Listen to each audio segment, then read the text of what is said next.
I found his last message 3 years after he stopped replying. Not because I went looking for it, because my cousin needed a charger. And I went digging through a drawer I hadn't opened since the year everything changed. Underneath the cables was a phone with a cracked screen, 11% battery, and his name still saved as Kian. My name is Ariana. This isn't a story about a happy ending. It's a story about the version of love that doesn't get one, the kind that just stops mid-sentence and leaves you holding the other half of a conversation nobody finished. But I finished it. Eventually. And what I found changed everything I thought I knew about the boy who disappeared. This is Broken Chapters. This is Kian's chapter. We met at a bus stop outside Rustaveli University. I dropped a textbook I didn't need to be carrying, and a guy picked it up before I even bent down. You looked like you were losing a fight with gravity, he said. I was too tired to laugh. 3 days later, I found him at the campus cafe, and we talked for 40 minutes about nothing. His major, my major, whether pineapple belonged on pizza. I gave him my number that day. His name was Kian, 21, second-hand jacket, a scar above his eyebrow he never fully explained, and a smile that made you forget you were annoyed at the world. His first text arrived at 11:47 p.m., 4 days later. Okay, be honest. Pineapple pizza. Yes or no? For 3 weeks, that's how it went. Small, stupid, late-night messages that meant everything. I fell for him in text messages before I ever fell for him in person. Our first real date was 5 weeks in, at a tiny restaurant with the worst coffee in the city. I remember thinking, I could get used to this. I remember thinking it with quiet terror, because I already knew I would. Love doesn't always arrive with fireworks. Ours arrived in increments, the night he gave me his jacket, without making it a thing. The Sunday he showed up with soup, because I'd mentioned once that I felt sick. He remembered everything. My coffee order, my childhood dog's name, the fact that I hated when people finished my sentences. By month 3, we had a routine. Tuesdays were ours, sitting on the low wall outside the engineering building, sharing one bag of chips, complaining about professors. We took a trip to the coast with almost no money, slept in his cousin's tiny apartment, ate bread and cheese from a corner store, and talked about a future neither of us had any real claim to yet. He wanted his own workshop someday. I still secretly wanted architecture, even after switching to something practical. When I have my own place, he said, I want you to design it. I'm not an architect anymore, remember? You're an architect. You just haven't built anything yet. 8 months in, at his cousin's engagement party, he looked at me and said, unprompted, I don't know what I did to deserve someone showing up for me the way you do. I didn't answer. I just held his hand under the table. Some sentences don't need one. Nothing breaks all at once. The first crack was money, my mother's careful, edged questions about his family, his future, the hardware store that wasn't even his. I defended him every time, but a small, ugly part of me started absorbing her doubt, as if it were mine. Kian noticed before I said a word. Your mom doesn't like me, does she? She doesn't know you. That's not a no. Then came his uncle's failing health, and longer hours at the store. Our Tuesdays shrank to every other Tuesday, then barely at all. The 11 p.m. texts arrived at midnight, then not at all, with apologies that got shorter every time. I said, don't worry about it so many times that year I started to believe I meant it. But they were good months, too. His birthday, when I saved for 2 months to buy him a proper toolbox. And he cried in the middle of a cafe. Nobody's ever paid attention to what I actually need before. A whole winter spent on an inside joke that stopped being funny to anyone but us. This wasn't a bad relationship running its course. It was a good one running out of time before it ran out of love. I used to think those were the same thing. I know better now. By our second year, Kian had quietly taken over most of the store as his uncle's health declined further. He never complained he absorbed pressure the way some people absorb sunlight, like it was simply happening to him. But absorbing pressure doesn't make it disappear. It just moves somewhere else. In our case, it moved into the space where us used to be. I started keeping a mental tally of cancelled plans. I'm not proud of that. My mother's questions got sharper. Is this really what you want, someone who can't even show up for you? I stopped defending him as loudly, not because I believed her, but because I didn't have the energy to fight two battles at once. Then came the Thursday in March. I asked him, for the 100th time, if he was happy. He didn't answer right away. I don't know how to be everything right now, he finally said. The store needs me. My uncle needs me. My mom keeps asking when I'll finish my degree. And you, he stopped himself. You deserve someone who has time to give you. And I don't have time for anything right now. Not even for myself. We didn't break up that night.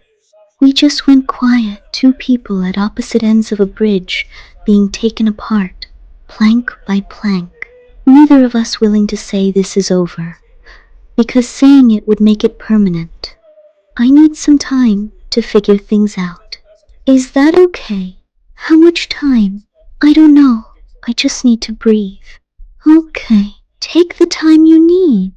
I typed and deleted 11 other responses that night. None of them made it past the drafts. For 3 weeks I sent small, careful messages. He answered 2, short and distant. Then I stopped, because I couldn't stand being the only one reaching. I heard, secondhand, that his uncle's condition had worsened, that his mother had gotten sick too. I wanted to reach out. I drafted messages I never sent, because some cruel, proud part of me thought, he knows how to find me. He never did.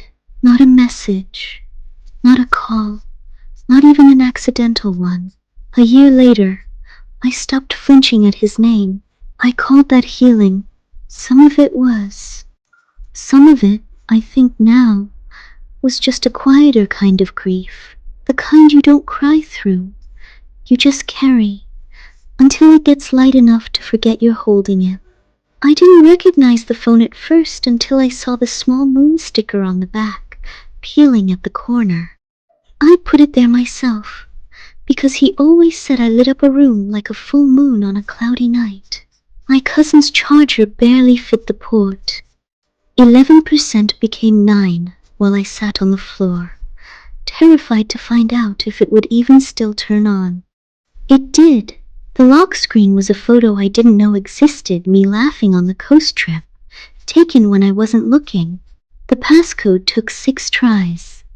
June 14th. The day I first told him I loved him. He'd never told me that was his code. I later understood how the phone ended up in my parents' drawer at all. He'd left it charging in our guest room during my last exam week, before the silence began, called away in a rush by his uncle.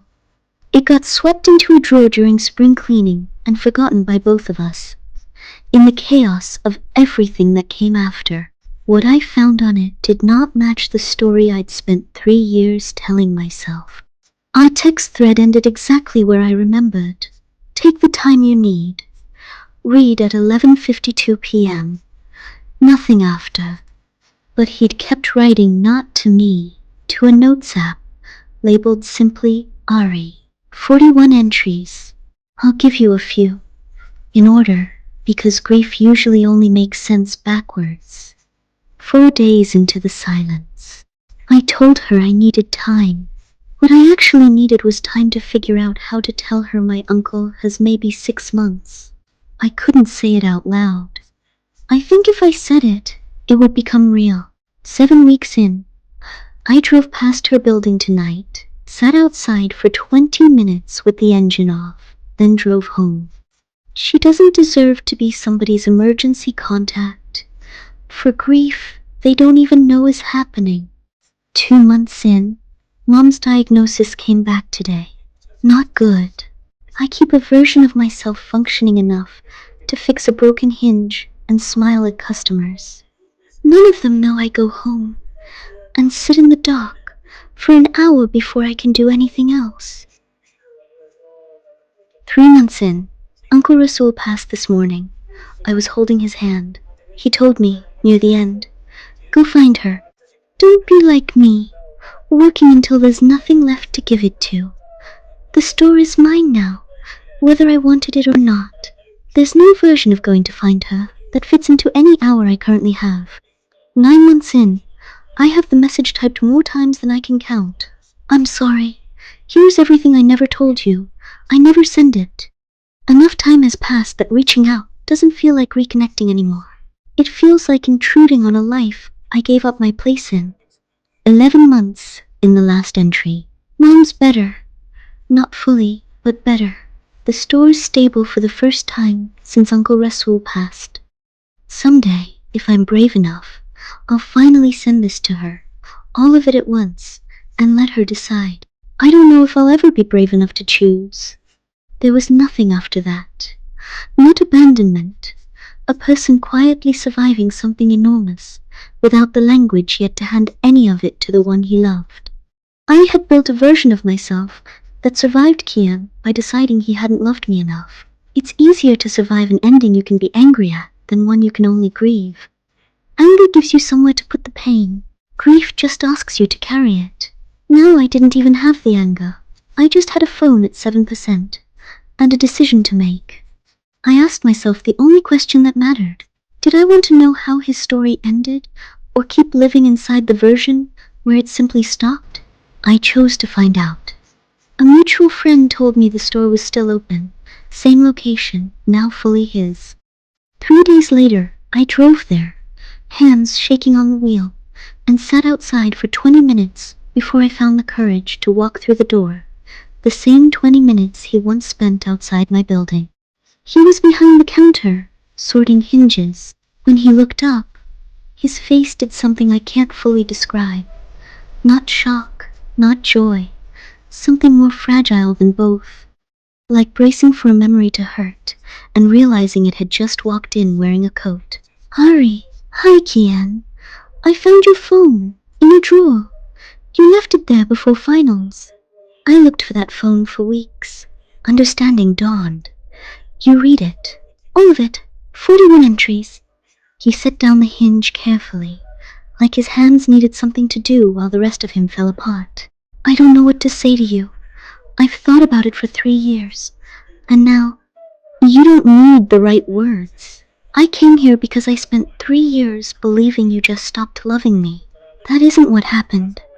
We talked for almost 3 hours, on 2 overturned paint buckets in the back of the store. He told me about his mother's recovery, about nearly losing the store to debt, and slowly rebuilding it, about the version of himself that existed during the silence, barely holding together, terrified that letting one more thing depend on him would collapse everything. I told myself I was protecting you. I think I was protecting myself too. I only knew how to disappear quietly, and hope it hurt you less than the truth would. It didn't hurt less. It just hurt differently. For 3 years I thought I wasn't enough to make you stay. I know. I don't have a version of sorry big enough for 3 years. I just have the one I have. I'm not here for an apology. I'm here because I needed the real story. I have it now. What happens now? I didn't have a clean answer. I don't know. I'm not who I was. You're not who you were. But I don't want it to be silence again. I don't think either of us survives that twice. He reached across the space between us, not closing it, just offering.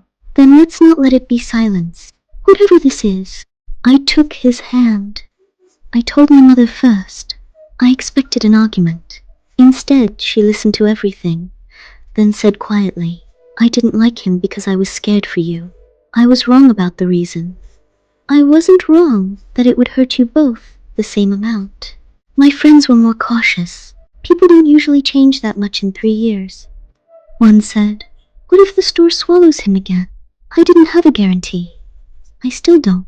I only had the truth, and a decision to trust it over the fear built from an incomplete story.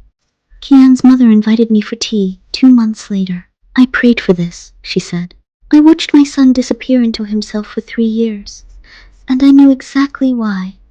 Even when he thought he was hiding it well, she told me things he hadn't, that he'd sold his father's tools to help cover her treatment, that he used to sit by her hospital bed talking quietly about the color of your laugh, thinking she was asleep.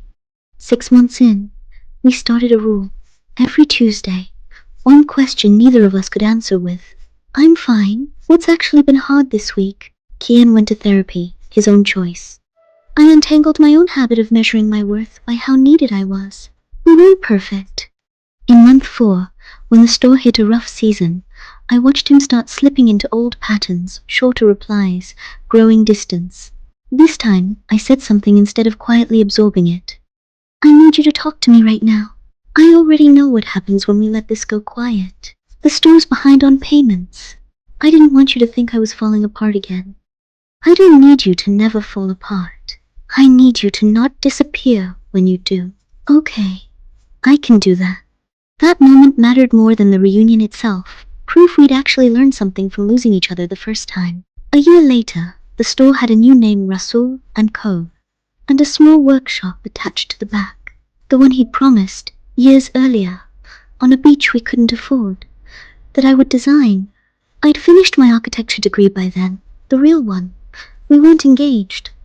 We were something steadier, 2 people who'd learned, the hardest way, what silence costs, and built a relationship around refusing to let it happen again. 8 months into the rebuild, we had our first real argument. He'd made a decision about the workshop without telling me, and I found out from a supplier. Old fear flared instantly. You promised me you'd tell me things instead of just handling them alone. You're right, he said, after a long pause. I did the exact thing again. I told myself it was different, because nobody was dying this time. We didn't fix it in one conversation. But neither of us disappeared to handle it alone. That's what convinced me this time might actually be different. A year in, I gave him a letter, pen and paper, something that couldn't be left behind in a guest room and forgotten. I forgive you for the silence, not because it didn't hurt, but because I understand what it was protecting you from. I'm asking you to trust me enough to never protect me with silence again.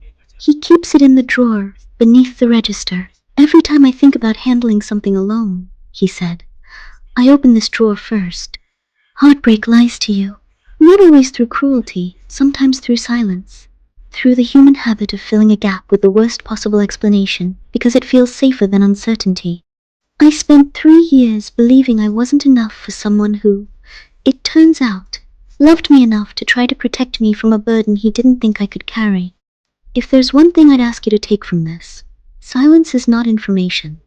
When someone goes quiet, it usually just means they're drowning somewhere you can't see and haven't found the words yet to let you throw them a line. That doesn't make the silence okay. It hurt me for 3 real years. And understanding it doesn't erase that, but it changed how I was able to carry it. And if you're the one going quiet right now, convinced that disappearing is somehow protecting the people you love, the people who love you do not need you to be unbreakable. They need you to still be reachable when you're breaking. That's the whole secret. I got my ending back. Not the one I expected, and not one that arrived without scars. Some hearts don't get their answers. Some chapters stay broken, unfinished, the last message forever marked read, with nothing after it. If that's your story right now, I'm so sorry. I know exactly how heavy that silence is. You are allowed to heal anyway, without ever knowing why. But if you ever get the chance I got, take it, even when it's terrifying. because at least it's real. And real, even when it's painful, is something you can finally put down. I didn't sleep the night before I drove to that store. I called my best friend, Mika, at 11 p.m. the same hour. Keenan used to text me and read her 3 of the Notes app entries, my voice breaking on the third one. Are you doing this because you want the truth, or because you want him back? She asked. I sat with that longer than I expected. I think I want the truth first. Whatever I feel after that will be real, instead of built on 3 years of guessing. And if he's different now, if the version you find isn't the one you fell for, then I'll know that too. I'd rather know than keep.